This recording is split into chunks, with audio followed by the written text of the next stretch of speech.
हिंदू काल में इतिहास में दंडधारी शब्द का उल्लेख आता है। भारतवर्ष में पुलिस शासन के विकास क्रम में उस काल के दंडधारी को वर्तमान काल के पुलिस जन के समकक्ष माना जा सकता है। प्राचीन भारत का स्थानीय शासन मुख्यतः ग्रामीण पंचायतों पर आधारित था। गांव के न्याय एवं शासन संबंधी कार्य ग्रामीक नामी एक अधिकारी द्वारा संचालित किए जाते थे। इसकी सहायता और निर्देशन ग्रामों के वयोवृद्ध करते थे। यह ग्रामीक राज्य के वेतनभोगी अधिकारी नहीं होते थे, वरन इन्हें गांव के व्यक्ति अपने में से चुन लेते थे। ग्रामीकों के ऊपर 5-10 गांवों की व्यवस्था के लिए गोप एवं लगभग 1/4 जनपद की व्यवस्था करने के लिए स्थानिक नामक अधिकारी होते थे। प्राचीन यूनानी इतिहास वेदताओं ने लिखा है कि इन निर्वाचित ग्रामीण अधिकारियों द्वारा अपराधों की रोकथाम का कार्य सुचारू रूप से होता था और उनके संरक्षण में जनता अपने व्यापार उद्योग निर्भय होकर करती थी।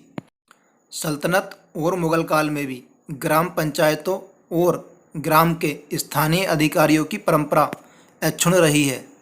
मुगल काल में ग्राम के मुखिया मालगुजारी एकत्र करने, झगड़ों का निपटारा आदि करने का महत्वपूर्ण कार्य करते थे और निर्माण चौकीदारों की सहायता से ग्राम में शांति की व्यवस्था स्थापित रखते थे।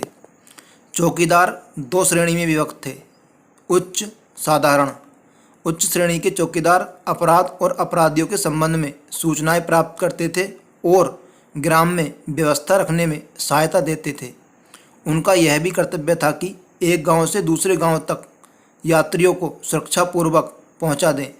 साधारण कोटि के चौकीदारों द्वारा फसल की रक्षा, उनकी नापजोख का कार्य किया जाता था। गांव का मुखिया न केवल अपने गांव में अपराध शासन का कार्य करता था, वरन समीपस्थ गांवों के मुखियों को उनके क्षेत्र में भी अपराधों के विरोध में सहायता प्रदान करता था। शासन की ओर से ग्रामीण क्षेत्रों की देखभाल फौजदार और नागरिक क्षेत्रों की देखभाल कोतवाल के द्वारा की जाती थी। मुगलों के पतन के उपरांत भी ग्रामीण शासन की परंपरा चलती रही। अब यह आवश्यक हुआ कि शासन की ओर से नियुक्त अधिकारियों की शक्ति क्रमशः लुप्तप्राय होती गई। सन 1765 में जब अंग्रेजों ने बंगाल की दीवानी हत्या ली, तब जनता का दायित्व उन पर आया। वारेन हेस्टिंग्स ने सन 1781 तक फौजदारों और ग्रामीण पुलिस की सहायता से पुलिस शासन की रूपरेखा बनाने के प्रयोग किए और अंत में उन्हें सफल पाया। लॉर्ड कॉर्नवालिस का यह विश्वास था कि अपराधियों की रोकथाम के निमित्त एक वेतनभोगी एवं स्थायी पुलिस दल की स्थापना आवश्यक है।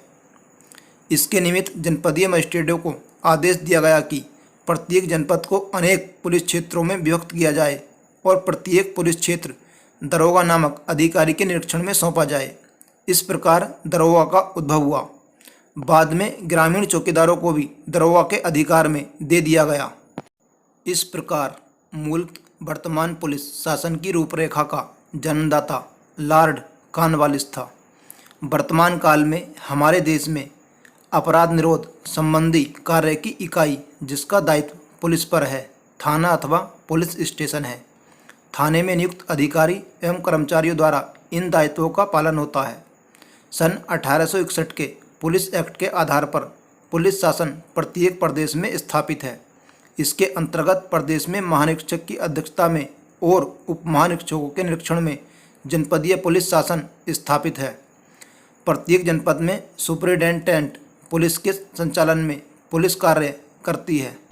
सन 1861 के एक्ट के अनुसार जिलाधीश को जनपद के अपराध संबंधी शासन का प्रमुख और उस रूप में जनपदीय पुलिस के कार्यों का निर्देशक माना गया है। पुलिस फ्रेंच, अंग्रेजी, शुद्ध हिंदी, आरक्षी या आरक्षक एक सुरक्षा बल होता है जिसका उपयोग किसी भी देश की अंदरूनी नागरिक सुरक्षा के लिए ठीक उसी तरह से किया जाता है जिस प्रकार किसी देश की बाहरी अनैतिक गतिविधियों से रक्षा के लिए सेना का उपयोग किया जाता है। भारत के वर्तमान पुलिस विभागों की स्थापना 1843 में हुई, जब सर चार्ल्स नेपियर ने औपनिवेशिक आयरिश कांस्टेबलरी की तर्ज पर सिंध में एक पुलिस प्रणाली की स्थापना की। नेपियर की पुलिस ने ईस्ट इंडिया कंपनी को आयरिश कांस्टेबलरी की तर्ज पर पुलिस की एक सामान्य प्रणाली स्थापित करने के लिए प्रेरित किया। बाद में 1857 में विद्रोह के पहले युद्ध के बाद ब्रिटिश भारत सरकार ने 1860 में एक पुलिस आयोग की स्थापना की। दिलचस्प है, आयोग का एक निर्देश था, हालांकि पुलिस का कर्तव्य पूरी तरह से नागरिक होना चाहिए, न कि सैन्य। पुलिस का संगठन और अनुशासन एक सैन्य निकाय के समान होना चाहिए।